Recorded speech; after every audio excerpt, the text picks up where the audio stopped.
експроприации кои се случуваат на лице место. Заради тоа знаете дека ние имавме стар проект направен пред 20 години кој беше адаптиран и врз основа на тој проект се работи. За тоа време има движење на многу работи, нелегални мигранти и така натаму. Успеавме тоа да го решиме. Има уште еден мал дел кој веќе не пречи на изведување на големите работи. Тој дел на експроприација што се поврзува со овој дел е некој дел што е поврзано со пристапните патишта како што е овој пат и некои други делови. И една поголема парцела или проблем кој беше тоа дека имаше една голема парцела која беше под хипотека. И едва ја успеавме и тоа да решиме. Тој дел што сваѓа експроприација и извадена хипотека и сега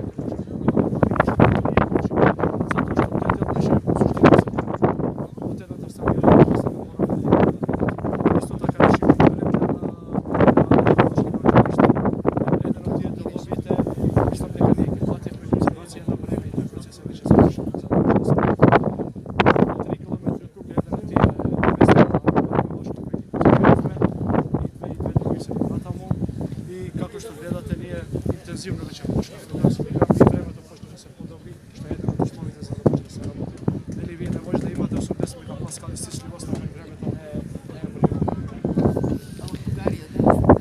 Значи, со Бугарија ние разговараме министерот Сугаревски врливо на двете влади. Ние со бугарски железници сме интензивно во контакт и вие знаете дека имаше и посета на господин Кочиски кај мене. Ние веќе имаме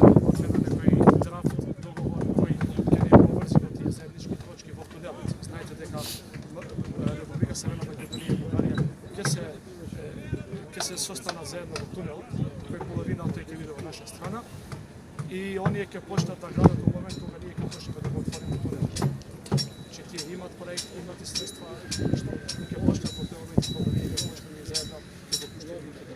Да надополнам само овде, значи наредната недела во посета на Република на Северна Македонија ќе биде министерот за транспорт на Република Бугарија и ние една од главните теми на кои што ќе разговараме, најверојатно тоа ќе се случи во среда, ќе биде ова што денес сме тука, меѓутоа и она што го поставивте како прашање, тоа е докаде се градежните активности во делот на Република Бугарија. Може прашање надвор од темата? Може. До министерот за транспорт замолам во врска со случајот на Матка Дивоградбата и действувањето на општината. Ќе одземете ли одредени ингеренции на општина Сарај? Кои се вашите надлежности? Прво, ни како човек, ни како министер нема да прифатам дека институциите немаат надлежности. И она што низ јавноста проверува овие денови. Значи, јас јасно побарав од Државниот градежен инспекторат да ја испита комплетно работата, согласно неговите надлежности и се разбира тука општината Сарај како најнадлежна, меѓутоа во ситуација доколку не постапува општината Сарај, Државниот градежен инспекторат согласно членот 145 до 149 од Законот за градење ги преземе сите надлежности. Тоа подразбира дека доколку овластениот градежен инспектор во општина Сарај не постапува, тогаш градежниот инспектор од Државниот градежен инспекторат на Република Северна Македонија го испраќаме таму.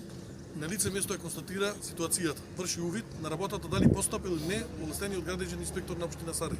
Доколку не постапил, со записник се известува Министерството за транспорт и врски и Министерството за транспорт и врски назначува инспектор градежен од Државниот градежен инспекторат, кој што понатаму постапува до извршување.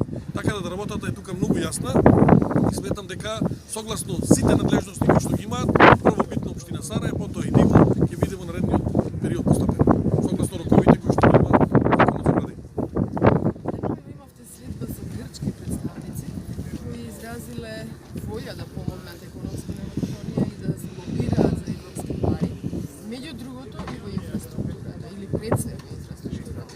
Дали е само идеја или веќе нешто се насетува?